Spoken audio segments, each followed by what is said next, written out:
Hello students, आज हम लोग स्टार्ट करेंगे introduction for exercise 1.2 chapter 1 real number mathematics NCERT class 10th का।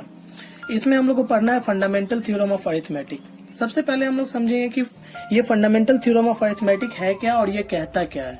तो ये कहता है कि जितने भी कंपोजिट नंबर हैं उनको हम as a product of prime number या कह सकते हो आप as a prime in a form of prime factorisation express कर सकते हैं। और इसमें हम लोग जो ये एक्सप्रेस करेंगे वो यूनिक होगा। ये जो प्राइम फैक्टराइजेशन होगा हर एक कंपोजिट नंबर के लिए यूनिक होगा। और इसमें हम लोग जो इसका ऑर्डर है, प्राइम नंबर का जो ऑर्डर है उसको इग्नोर करके चलेंगे। ये पार्ट रहेगा, इसको छोड़ के चलना है, इससे कोई फर्क इसको नहीं पड़ने वाला है।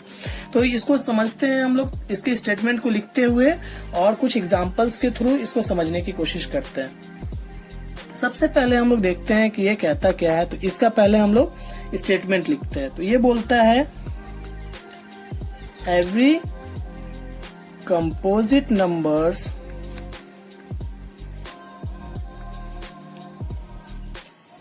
can be expressed as a product of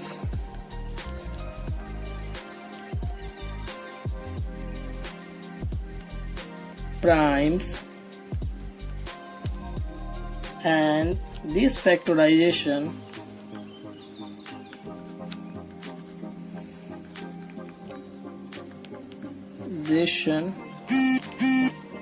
is unique apart from the order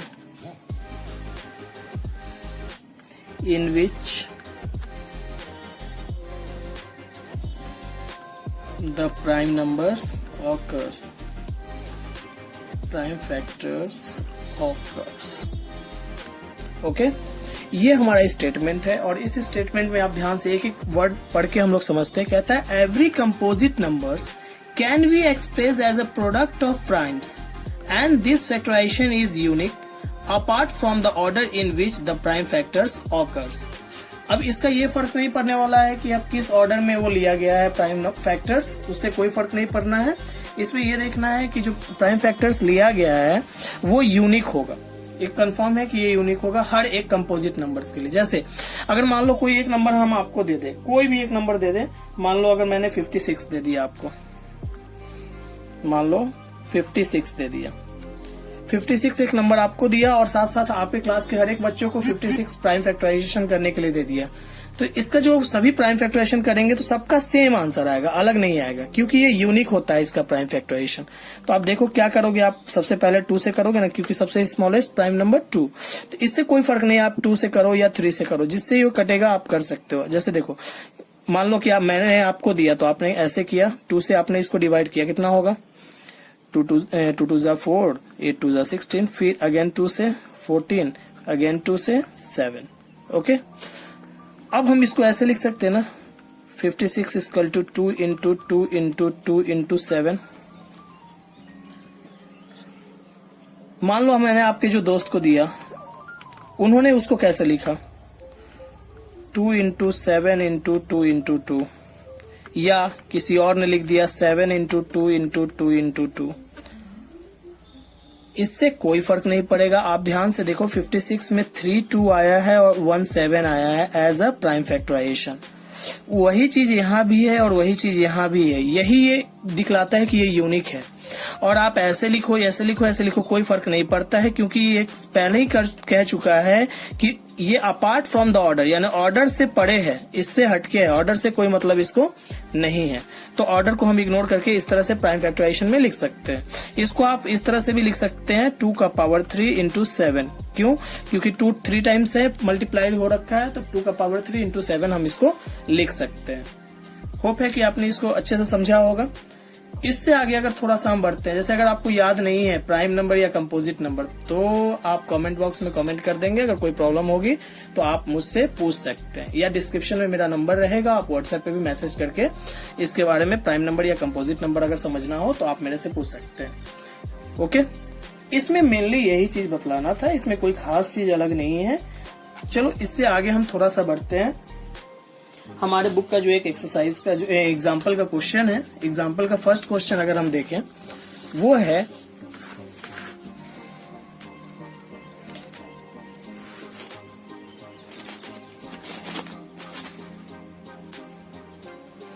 consider the number 4 to the power n where n is a natural number.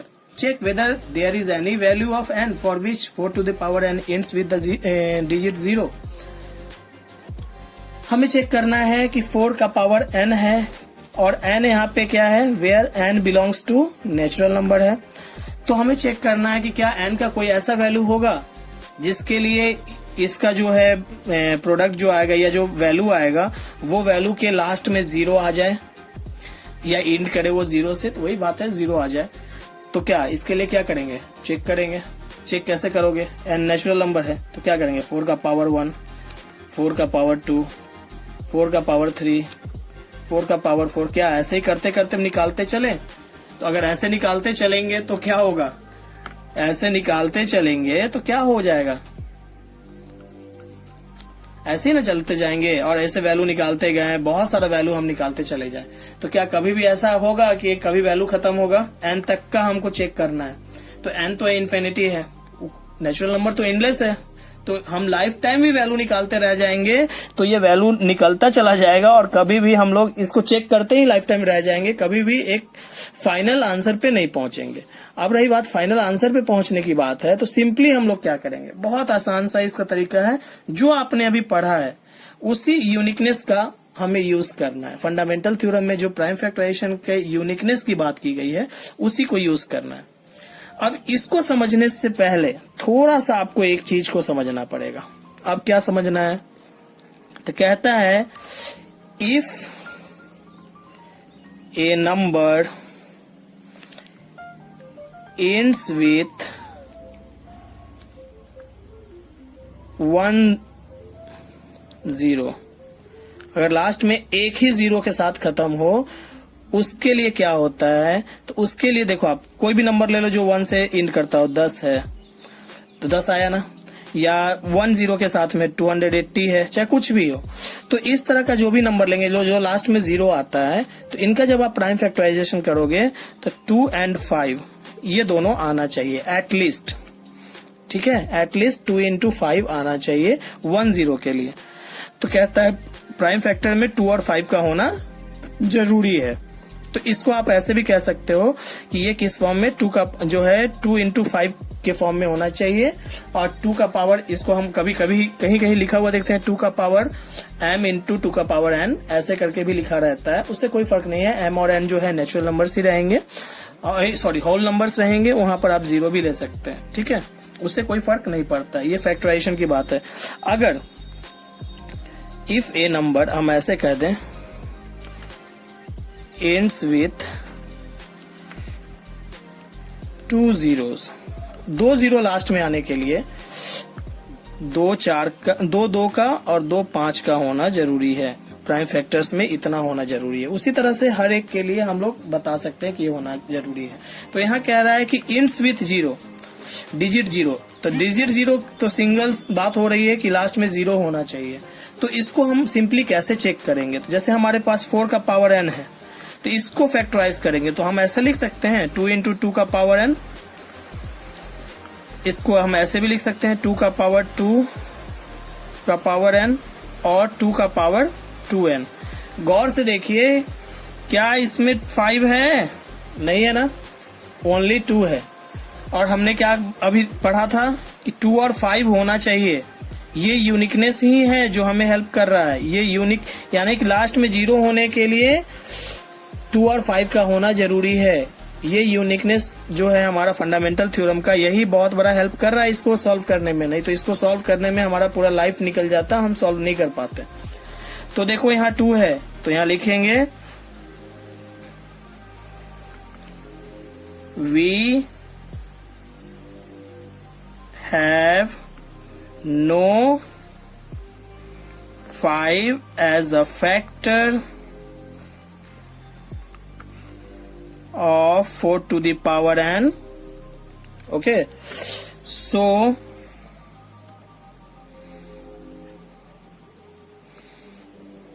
there is no any value of n for which 4 to the power n ends with the digit 0। Hope आप ये question बहुत अच्छे से समझे होंगे। और इससे मिलता जुलता सेम क्वेश्चन आपको एक्सरसाइज 1.2 में भी मिलेगा। और वो क्या होगा, वो थोड़ा सा हम हिंट आपको दे देते हैं। देखो आप यहाँ 4 टू द पावर n है, वहां 6 टू द पावर n है, 8 टू द पावर n भी दे दे या कुछ भी दे दे, आपको सिंपली क्या करना है, सेम यही प्रोसेस से फैक्टराइज करना है। उसमें चेक करना है कि 2 और 5 दोनों फैक्टर के रूप में है कि नहीं। 2 और 5 दोनों फैक्टर के रूप में रहेंगे, इसके अलावा कुछ और भी रहे उससे फर्क नहीं है, 2 और 5 होने चाहिए। 2 और 5 अगर फैक्टर के रूप में है तो वो नंबर 0 के साथ इंड करेगा। अगर 2 और 5 फैक्टर के रूप में नहीं है तो 0 के साथ कभी भी इंड नहीं करेगा किसी भी वैल्यू के लिए इनका। होप ये क्वेश्चन आपको बहुत अच्छे से समझ में आ गया होगा। चलते हैं दूसरे एग्जाम्पल की तरफ जो आपका एनसीईआरटी का ही एक एग्जाम्पल है।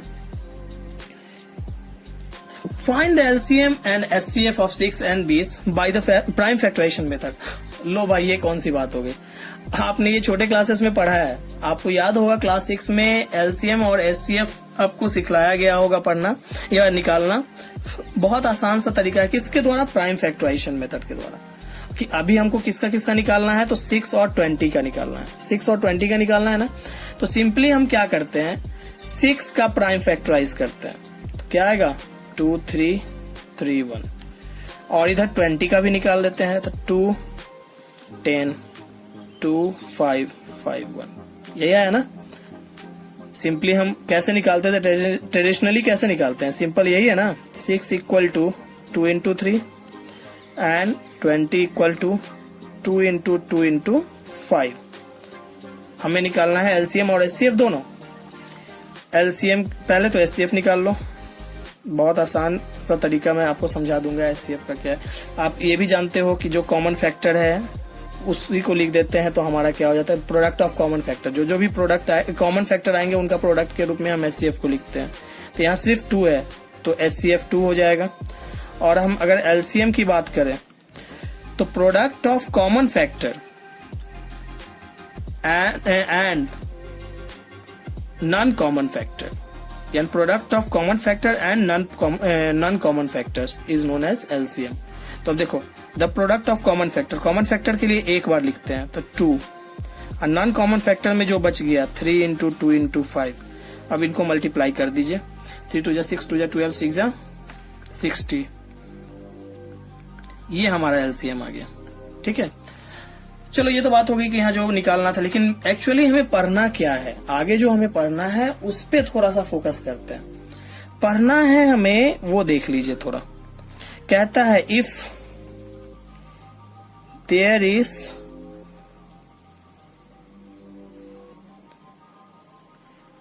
ए एंड बी आर नन नहीं छोड़ दो, आप ऐसे लिखो positive, a and b are positive integers. आप देखो पॉजिटिव इंटीजर्स के लिए आपको कंफ्यूज हर जगह होने की जरूरत नहीं है। पॉजिटिव इंटीजर्स क्या है, दैट आर नेचुरल नंबर्स। आप नेचुरल नंबर्स भी कह सकते हो, गलत नहीं होगा। A and b are positive integers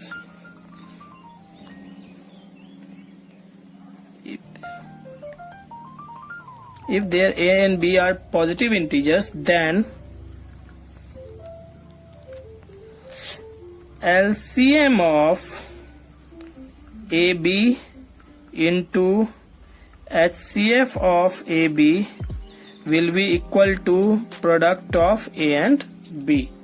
ये होगा अगर कोई दो नंबर है जिसका हमें HCF और LCM जो है पता हो या निकालना हो, तो इन दोनों के बीच जो HCF और LCM का जो रिलेशन होगा और उन नंबर के बीच इनका रिलेशन क्या होगा, तो LCM the product of LCM and HCF ऑफ A and B will be equal to the product of both number. Hope बहुत अच्छे से आपने इसको समझा होगा। ये चीज सिर्फ दो नंबर्स के लिए अप्लाई होंगे। आप ये मत सोचना कि A अगर जो है LCM of ABC, sorry 3 number ले लेते हैं, ABC और into HCF of ABC will be A into B into C। ऐसा नहीं होगा, ये नहीं होगा, ये हम चलो तो फिर इसका हम लोग अब क्या करते हैं, इसका क्वेश्चन पढ़ लेते हैं पहले। Find the HCF of 96 and 404 by the prime factorisation method, hence find their LCM। पहले तो HCF निकालना है हमें, तो HCF किस मेथड से निकालना है, प्राइम फैक्टराइजेशन मेथड से। किसका किसका, 96 और 404 का। तो पहले निकाल लेते हैं 96 2 से, 4 2 जा 8, 8 2 जा 16, 2 से 24, again 2 12, again 2 6, again 2 3, now 404, 202, 2 times 101। अब देखो 101 आया हमारे पास। क्या 101 का कोई इसमें जो है आगे हम इसको बढ़ा सकते हैं? 101 क्या है, पहले ये देखिए, क्या ये किसी से डिवाइड होगा या किसी से डिवाइड नहीं होगा, ये पहले चेक करो। अगर डिवाइड नहीं होगा दैट मीन्स ये प्राइम नंबर होगा, यस। और प्राइम नंबर का 1 के अलावा कोई और फैक्टर नहीं होता है, तो हम लोग इतना पर ही इसको छोड़ सकते हैं, है कि नहीं। अब हम इसको ऐसे लिख लेते हैं 96 equal to 2 into 2 into 2, 5 times है ना, इंटू 3, नाउ 404। क्या इसको हम ऐसे लिख सकते हैं 2 का power 5 into 3, now 2 into 2 into 101। इसको हम लोग लिख सकते हैं 2 का पावर 2 इंटू 101, लिख सकते हैं ना। अब देखो HCF का एक और चीज क्या बोलता है, HCF ऑफ 96 एंड 404 क्या होगा। आप तो समझ रहे हो कि इसमें जो जो कॉमन है उसको लिख के उसके प्रोडक्ट को निकाल देंगे, सही है, आपका गलत नहीं है सोचना। लेकिन हम इसको अगर पावर के रूप में लिख लें तो फिर कैसे करेंगे, जैसे मैंने अभी पावर के रूप में लिख दिया, तो कहता है प्रोडक्ट ऑफ प्रोडक्ट तो होगा, product of common factors with least power. अब देखो क्या हुआ, इसका कहना मतलब प्रोडक्ट ऑफ कॉमन फैक्टर, जो कॉमन फैक्टर्स होंगे उनका प्रोडक्ट किसके साथ, जो लिस्ट पावर हो, कम से कम पावर हो। तो अगर हम देखें तो ये हमारा कॉमन फैक्टर है ना 2, तो 2 ओनली 2 है, तो इसको हम सीधा सा 2 लिखेंगे। और लिस्ट पावर कितना है, तो लिस्ट पावर की बात होती है तो 2 का पावर 2 है, कम तो यही है छोटा वाला, that means 4 is a HCF। आप ऐसे भी चेक कर लो, ये 4 इधर से भी कॉमन, ये 2 और 2 कॉमन है, तो 2 इंटू 2 4 आएगा ना, सेम वही बात है, अलग कुछ नहीं है। अब इसकी LCM की बात करेंगे तो अभी जस्ट इससे पहले जो मैंने आपको कॉन्सेप्ट बताया है वो कॉन्सेप्ट भी यूज कर सकते हैं हम लोग इसको निकालने के लिए, और सिंपली हम लोग यहां से भी HCF निकाल सकते हैं। तो पहले हम इसको यहीं से HCF आपका निकाल देते हैं, LCM निकालते हैं, तो क्या आएगा देखते हैं। ये कहता है the product of common factors with highest power and non common factors. कुछ समझ में आया? The product of greatest power या highest power of each prime factors involve in the numbers. ऐसे भी कह सकते हो कि सबका वैसे भी लिख सकते हैं, हम ऐसे भी लिख सकते हैं। ये है क्या, the product of common factor with highest power. तो कॉमन फैक्टर ये हो गया, फैक्टर्स है और भी रहता तो उनका भी देखते। तो इनका कॉमन फैक्टर्स क्या है, 2 है, तो 2 में हाईएस्ट पावर 5 है, और उसके अलावा जो बच गया उन सबको भी इसके साथ कह रहे ना, एंड नॉन कॉमन फैक्टर्स, इन दोनों का प्रोडक्ट की बात है। तो 3 इंटू 101, आप इसको मल्टीप्लाई करेंगे तो आपका आ जाएगा 32 इंटू 3 इंटू 101, दैट मीन्स थोड़ा सा और आगे बढ़िए तो ये आपका आ जाएगा 31, कितना 32 है ना, 32 इंटू 3 96 इंटू 101, दैट मीन्स 9696 ये आ जाएगा। अब थोड़ा सा पीछे वाला यूज करते हैं। देखो आप क्या पढ़े थे हम लोग, LCM of 96 404 into HCF of 96 404 will be 96 into 404। तो यहाँ से हमको निकालना है LCM of 96 and 404। देखो ये HCF जाके डिवाइड हो जाएगा ना, तो 96 into 404 बाई HCF हमारा क्या आया है यहाँ 4, तो यहाँ हम 4 लिख देते हैं। 4 से ये देखो ये 101, फिर वही केस आ गया ना 96 into 101, तो 9696, ये हमारा आंसर हो गया। इसी बेसिस पे एक और हम एग्जांपल कर लेते हैं। दैट मीन्स यहाँ पर 3 नंबर का केस है, तो इसमें हम प्राइम फैक्टराइजेशन इसका यूज नहीं कर सकते हैं। आगे का जो क्वेश्चन है उसमें हम प्राइम फैक्टराइजेशन का ही यूज करके बनाएंगे। जो नेक्स्ट क्वेश्चन आपका है ये है, find the HCF and LCM of 6, 72 and 120 using the prime factorisation method. अब हम इसको सॉल्यूशन देखते हैं, इसका क्या होगा। जैसे हम पहले 6 का प्राइम फैक्टराइजेशन 2 और 3, 72 का 2, 18, 2, 9, 3, 3, नाउ 120, 60, 30, 15, 3 and 5। अब आप इन सबको ऐसे ही लिख लो। सॉरी, 6 इक्वल टू क्या आया है 2 into 3, इसका क्या है 72 equal to 2 into 2 into 2 into 3 into 3 और 120 2 into 2 into 2 into 3 into 5। अगर इन सबको हम ऐसे भी तो लिख सकते हैं, गौर करना, ये 2 into 3 ही रहेगा, ये 2 का पावर 3 into 3 का पावर 2, ये 2 का पावर 3 into 3 into 5 लिख सकते हैं। यहाँ तक तो किसी को कोई दिक्कत नहीं आया होगा। अब हम लोग निकालते हैं HCF ऑफ 6, 72 एंड 120। HCF में जस्ट आपने इससे पहले पढ़ा था product of common factors with list power. तो कॉमन फैक्टर्स कौन कौन है, तो 2 कॉमन फैक्टर है, यहाँ 3 कॉमन फैक्टर है। तो इसका जो है लिस्ट पावर, 2 का लिस्ट पावर कितना है 2 और 3 का लिस्ट पावर 3, यानी 6 हो गया हमारा HCF। अब LCM की बात करें, 6, 72 एंड 120, इन तीनों का LCM, product of common factors with highest power और ग्रेटेस्ट पावर। तो ग्रेटेस्ट पावर 2 का कितना है 3 और 3 का greatest power 2 and with non common factor 5। इसको अगर हम गुना करें तो कितना आएगा 8 into 9 into 5, 8 into 9 into 5, that means 360 आ जाएगा। 8 into 9 into 5 इक्वल टू 360। ये हमारा हो गया LCM। होप